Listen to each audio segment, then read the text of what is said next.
Everyone, welcome back to my channel Kanchan daily lifestyle. कैसे हैं आप सभी? आई होप आप लोग बहुत अच्छे से होंगे, खुश होंगे और स्वस्थ होंगे। दोस्तों, आज का जो व्लॉग है वो है 10 जनवरी यानी फ्राइडे का व्लॉग है और सुबह के 8:20 हो रहे हैं और मैं इस वक्त अपने बच्चे को स्कूल बस की तरफ लेकर जा रही हूँ। मतलब उनकी बस आने वाली है तो मैंने उसको उसका लंच बैग पकड़ाया, स्कूल बैग पकड़ाया और मैं भी बस बाहर निकलने ही वाली हूँ साथ में। और इस वक्त ना अभी आजकल पोंगल सेलिब्रेशन की तैयारियां चल रही है स्कूल में, तो बच्चे काफ़ी एक्साइटेड रहते हैं। मेरा मीठा रोटी छीन लेंगे मामा। छीन लेते हैं क्या पुच्चू?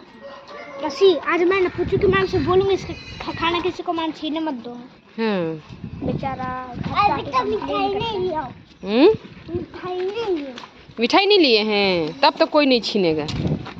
ये मुंह में क्या किया है रे? मुंह में रुको रुको रुको, क्या हो गया? स्पीकर आरुष की वॉच घर पे ही छूट गई है तो मैंने उनको जाके दिया। वैसे वो रोज़ पहन के जाते नहीं हैं, उनकी वॉच थोड़ी टॉय टाइप की है ना, तो बच्चे लेके खेलने लगते हैं। तो उनके स्कूल में इसने मना किया हुआ था कि आप वॉच पहन के मत आइएगा। 3rd स्टैंडर्ड में 4th स्टैंडर्ड में वो पहली बार अपना वॉच पहन कर जा रहे हैं। थोड़ा डांस वगैरह हो रहा है ना, तो इसलिए। तो खैर सबके जाने के बाद, मतलब आरुष के जाने के बाद किचन का हाल आप देख ही रहे हो कैसा हो गया है। और जल्दबाजी में ये 2 रोटियों की जो लोइयाँ हैं वो बची हुई हैं। जल्दबाजी थी, सारी रोटियां मैं बना चुकी थी, बस ये 2 रोटियां बच गई थी क्योंकि मुझे लंच वगैरह आरुष का पैक करना था। तो मैंने वो 2 लोइयां ऐसे ही छोड़ दी थी कि उनके जाने के बाद मैं बना लूँगी। वैसे मेरे ख्याल से हर हाउस वाइफ जो है, हम होम मेकर्स, सबका यही हाल है। मॉर्निंग के टाइम में ना सबके घर में किचन का हाल यही रहता होगा, है कि नहीं? आप लोग कमेंट करके ज़रूर मुझे बताइएगा कि आपके साथ कैसा होता है। मेरे साथ तो भाई जब तक सुशील जी ना निकल जाए, आरुष ना निकल जाए, मतलब तब तक ना मेरे घर में ऐसा लगता है कि जैसे भूचाल आया हुआ है। किचन इस तरह से फैला होता है ना कि लगता ही नहीं कि वो उसको मैंने रात में ठीक करके मैं सोई थी। मेरी आदत है, मैं रात में ही किचन को अच्छी तरह से एकदम ठीक कर लेती हूँ ताकि सुबह में मुझे दूसरा कोई काम ना रहे। एकदम साफ़ सुथरा किचन मेरा रहता है, मुझे बस खाना बनाना स्टार्ट करना रहता है। तो मॉर्निंग की जो क्लीनिंग होती है मेरी, जिससे आप लोग एकदम वाकिफ़ हैं कि मेरा क्या काम रहता है मॉर्निंग में, तो वो सब करने के बाद सीधे मैं किचन में घुसती हूँ और लंच और ब्रेकफास्ट बनाना स्टार्ट कर देती हूँ। लेकिन सबके जाते जाते किचन का एकदम से बुरा हाल हो जाता है। लगता ही नहीं है कि इसमें किसी इंसान ने काम किया है। ऐसा लगता है कि भूकंप आया है यहाँ पे, हर चीज़ उलट-पुलट हो जाती है। लेकिन हाँ, सबके जाने के बाद फिर से वो सारी चीज़ें हम लोग समेट लेते हैं, सही जगह पे लगा के रख देते हैं, सारी क्लीनिंग हो जाती है। तो मैंने भी बस यहाँ पे 2 रोटियाँ बना के हटा ली हैं। अभी सुशील जी आज गए नहीं हैं, तो उनको पहले भेज लूँगी, नाश्ता वगैरह करवा लूँगी शुभी को भी, उसके बाद अपनी क्लीनिंग स्टार्ट करूँगी। लेकिन उससे पहले मैंने सोचा कि दाल को मैं भिगो के रख देती हूँ। भीगे हुए दाल पकने में काफ़ी आसानी रहती है और जल्दी से पक भी जाते हैं।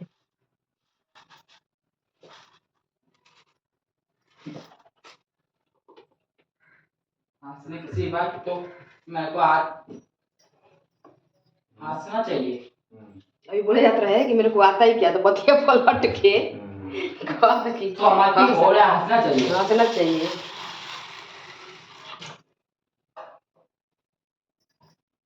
आप भी हंसते हैं?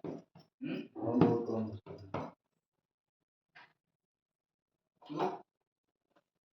जब कंपनी से हेलो है।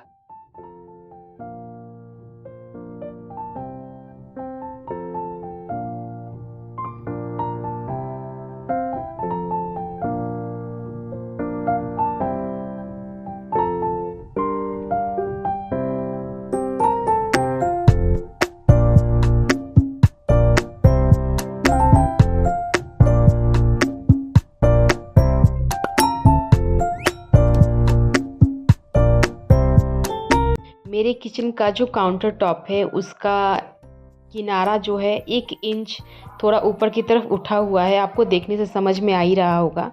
तो ऊपर उठने की वजह से ना वो एक कॉर्नर सा बना हुआ है, तो वहाँ पे ना कुछ गंदगी फँस जाती है, जैसे आटा हुआ या कोई धूल-मिट्टी हुई महीन, वो जाके वहाँ पे चिपक जाती है, तो वो हाथ से साफ़ नहीं हो पाती।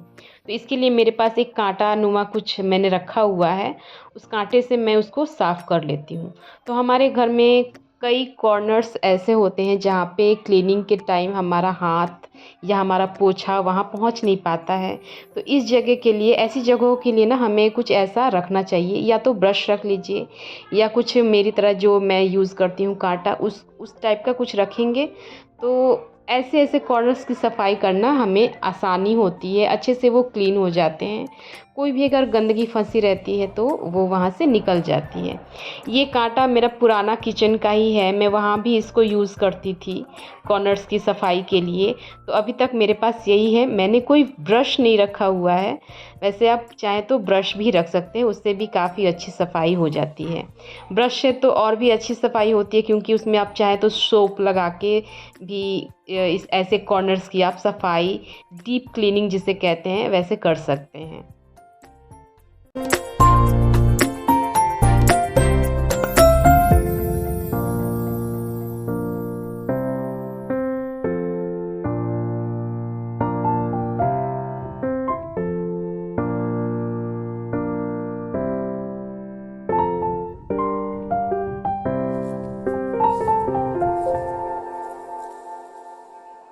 यहाँ पे मैंने किचन के विंडो पे ना एक छोटा-सा मनी प्लांट लगा के रखा है काँच के ग्लास में। मेरे ये जो काँच के ग्लासेस हैं उनमें से एक ग्लास थोड़ी-सी चटकी हुई थी।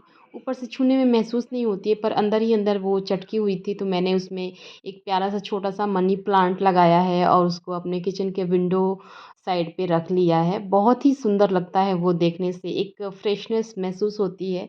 मैं चाहती हूँ कि जल्दी-जल्दी से वो थोड़ा और बड़ा हो जाए, ताकि वो एरिया और भी ज़्यादा खूबसूरत लगे। तो वहाँ उस एरिया की भी मैंने सफाई कर ली है। अब ये सिंक की बारी है। सिंक तो वैसे मैं दिन में 2-3 बार धोती हूँ, क्योंकि जब भी ज़्यादा बर्तन निकलते हैं ना, तो वो सारे बर्तन धोने के बाद सिंक को भी मैं एक बर्तन की तरह ही समझती हूँ, उसको भी मैं धो लेती हूँ। क्योंकि छोड़ो ना तो वो ना थोड़ा अजीब-सा, उसकी चमक नहीं रहती है ना, तो देखने में अजीब-सा रहता है। तो मैं चाहती हूँ कि मेरा सिंक भी एकदम चमकता रहे, तो मैं उसको दिन भर में 1 बार तो ज़रूर ही धोती हूँ, कभी-कभी 2 बार भी धो लेती हूँ। तो मेरे मूड के ऊपर है, मुझे जितना वक़्त मिलता है या जितना मुझे मन करता है, मैं धो लेती हूँ उसको। क्योंकि स्टील का है, तो वो ना धुला रहे तो अजीब-सा देखने में लगता है, तो उसको धो लेना सही रहता है और बैक्टीरिया फ्री भी हो जाता है सोप लग जाने की वजह से। वैसे तो ये एरिया जो होता है ना, इसमें बार-बार सोप, पानी गिरता रहता है, तो वैसे भी यहाँ पे ज़्यादा बैक्टीरिया नहीं रहते हैं। बैक्टीरिया ऐसे जगहों पे रहते हैं जहाँ पे सोप और पानी जा नहीं रहे, जैसे टीवी का रिमोट हुआ, ये सारी चीज़ें बहुत ही ज़्यादा बैक्टीरिया से भरी होती हैं, या हमारा मोबाइल फ़ोन हुआ, तो रबिंग अल्कोहल से हमें इनको भी टाइम-टाइम से साफ़ करते रहना चाहिए। लेकिन हाँ, और कोई हमें लिक्विड क्लीनर का यूज़ इन सब चीज़ों पे नहीं करना चाहिए, ख़ासकर मोबाइल पे या लैपटॉप पे। तो चलिए, यहाँ की क्लीनिंग तो हो गई। अब बारी है इस स्पॉन्ज वाइप को क्लीन करने की। हमें अपने वाइपर्स को भी अच्छी तरह से क्लीन करना चाहिए। टाइम-टाइम से इनको भी धोते रहना चाहिए, कभी गर्म पानी से भी धो लेना चाहिए। लेकिन अभी मैं बस इसको सोप से ही धो रही हूँ।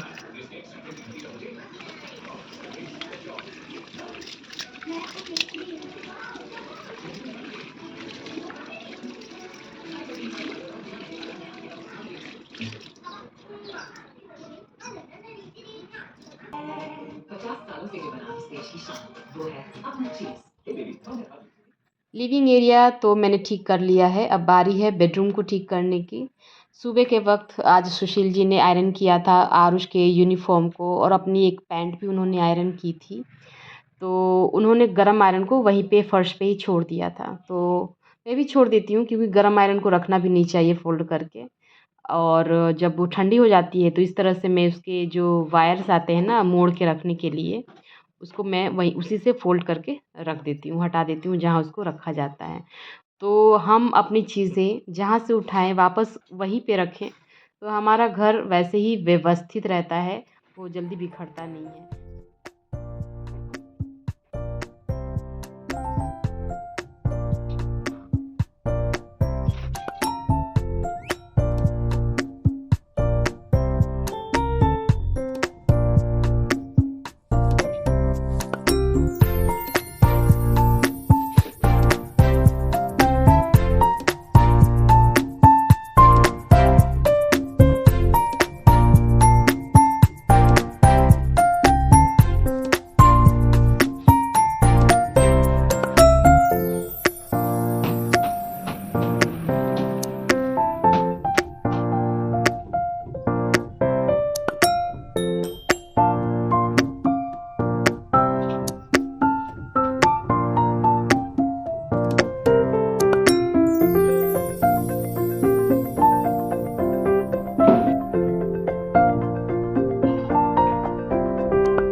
ड्रेसिंग एरिया जो होता है मैं उसकी सफाई रोज़ नहीं करती हूँ, पर हाँ हफ्ते में एक बार ज़रूर कर लेती हूँ ताकि वो भी मेंटेन रहे, क्योंकि उस पर भी काफ़ी धूल गंदगी जम जाती है तो वो अच्छा नहीं लगता है जब दिखाई देता है तो।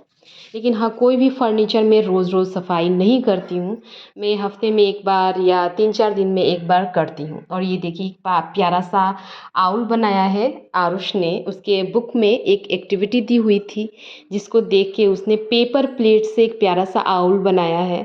तो उसका मन था कि इसको कहीं पे चिपकाया जाए, तो मैंने कहा कि आप चिपकाओ नहीं, वॉल हो सके तो ख़राब हो सकते हैं। बस अभी कोई चीज़ नहीं है ना, तो ऐसा होता है मेरे साथ। तो मैंने उसको कहा कि आप कहीं पे इसको चिपकाओ नहीं, लाओ मैं इसको यहाँ पे क्लिप में अटका देती हूँ तो वहीं पे रहेगा। तो मैंने आईने के मिरर में जो क्लिप जैसे आते हैं ना, जिनसे मिरर को सिक्योर किया जाता है, मैंने उसी में इस आउल को फिक्स कर दिया था। तो क्या काफ़ी प्यारा सा लगता है, तो मैं इसको वहीं पे हमेशा लगा के रखती हूँ और बच्चे का मन भी रह जाता है कि मम्मी ने इसको संभाल के रखा है।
और दोस्तों ये जो प्यारा सा आपको पॉट दिखाई दे रहा है ना, फ्लावर पॉट की तरह, वो भी मैंने अपने हाथों से बहुत सालों पहले, मतलब 2-3 साल पहले अपने हाथों से DIY किया था। और ये जो फ्लावर्स आपको दिख रहे हैं ये भी मैंने अपने हाथों से ही इसको एक बुके जैसा बनाया है। तो बहुत ही प्यारा लगता है मुझे अपने हाथों से कुछ बना के अपने घर को सजाना। तो बस टाइम नहीं मिल पाता है, लेकिन जब भी मुझे थोड़ा वक्त मिलता है मैं अपने हाथों से कुछ ना कुछ बना के अपने घर को सजाना मुझे बहुत पसंद है।